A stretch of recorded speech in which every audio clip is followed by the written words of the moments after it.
Mr. Speaker, today we are considering a critical piece of legislation that would require the Department of Homeland Security to conduct a full assessment of the threats coming across our southern border. Evaluating our border threats regularly seems like common sense, especially given the ever-evolving nature of cartel and smuggling activity. Yet DHS has not conducted a systematic threat assessment of our southern border in over 20 years. Well, a lot has changed since then. Southern Arizonans know well that our border is not secure. Transnational criminal organizations are trafficking drugs, money, people, and weapons into and through our communities. This poses a significant public safety risk and national security threat. For my constituents, this is not just an abstract issue, but something that's a part of their everyday lives. The brave men and women of the Border Patrol do all they can with the tools they're provided, but they are restricted by outdated strategies and political leadership that does not have the resolve to let agents do what they do best, secure the border.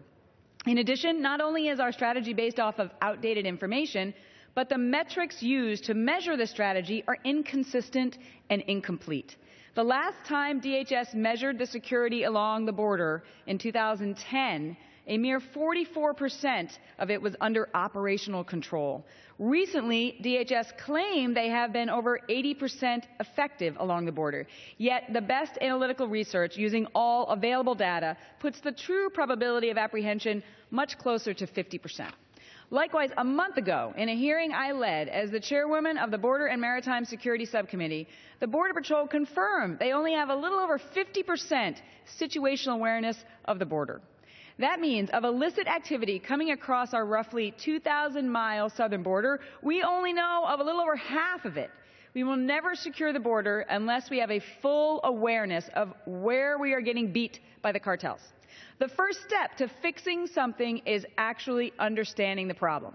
My bill requires a full assessment of the threats along our southern border, including where we can better leverage technology, and what percentage of situational awareness and operational control we have.